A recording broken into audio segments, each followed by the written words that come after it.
All he ever wanted to do was play football for the University of Miami. Those dreams shattered when he suffered a life-changing concussion on a high school football field. His battle now off the gridiron and in the hospital, Daniel's recovery far from a touchdown.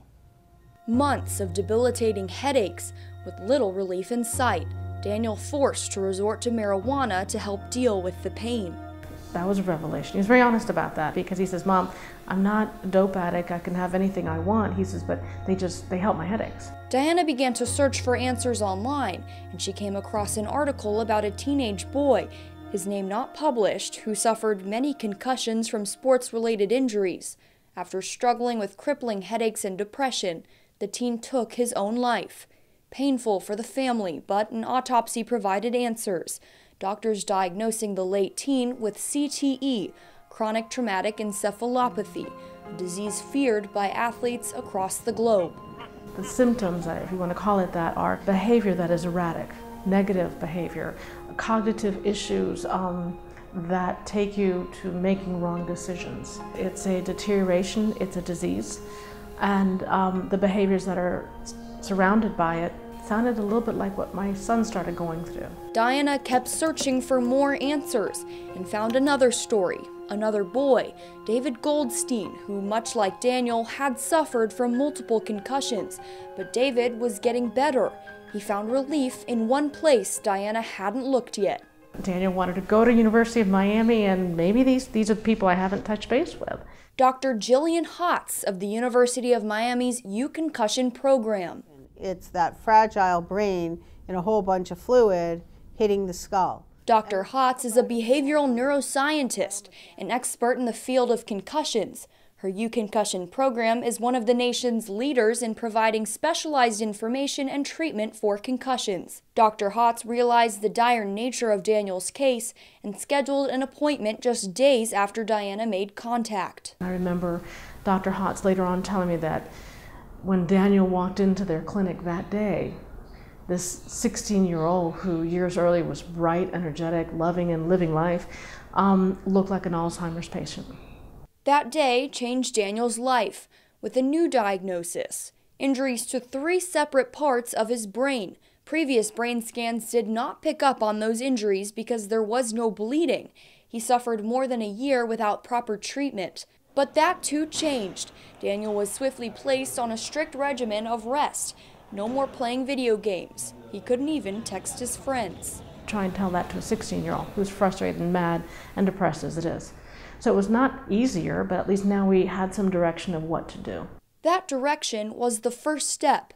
Daniel went to therapy with Dr. Hotz once a week, and very slowly, the old Daniel emerged from the shadows. It was hope, the first hope I'd had in 20 months. We got him on the right medications, we got him on the right therapy, and I did see light. Daniel did come back. He was on the road to coming back. But unfortunately, his emotions and the depression were very set in. His depression led to an episode of frustration at school when he had to be hospitalized. He was supposed to go back to school the next day, but the Bretts decided to give him one more day to rest. He was supposed to go fishing with some friends and to give him a break, I guess, and I was going to go up and get him. But she was never able to get Daniel. Diana ended up at the hospital caring for her daughter instead, who got a concussion of her own on the same day. At the time, Daniel's father and I were separated, and was home with my daughter. Daniel ended up staying with a friend, and every parent's nightmare, there was alcohol involved, and Daniel was drinking, and he shouldn't have with the medications. Daniel was in Palm Beach. Diana was with her daughter more than an hour away. I didn't know it, and his father didn't know it, but there was guns involved. It was like the perfect storm of everything. And in that storm, the clouds got darker. Daniel, only 16 years old, took his own life. His dreams, aspirations, all cut short. At about 1 o'clock in the morning, a phone call came in, and it was Daniel's father, and apparently they called him from Palm Beach and told him what happened, so he had to call me. Diana's daughter Marissa, heartbroken, a bad day becoming the worst day of her life. Brother and son lost. Dr. Hotz lost a patient on the road to what might have been a full recovery. I live with that every day. If Daniel wasn't where he was, Daniel would have still had a huge path to overcome where he was. Unfortunately, Daniel didn't get to an expert in concussion fast enough.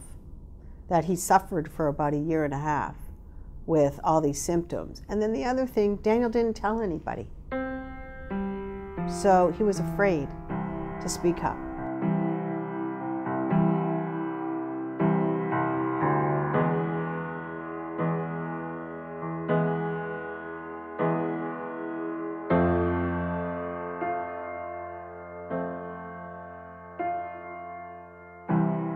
Today would have marked Daniel Brett's 22nd birthday. I'll be back next week to wrap up my 3-part series where we'll see what Diana and Dr. Hotz are doing now to spread awareness about concussions not just in South Florida, but across the United States. I'm Erica Orstad, now back to the desk.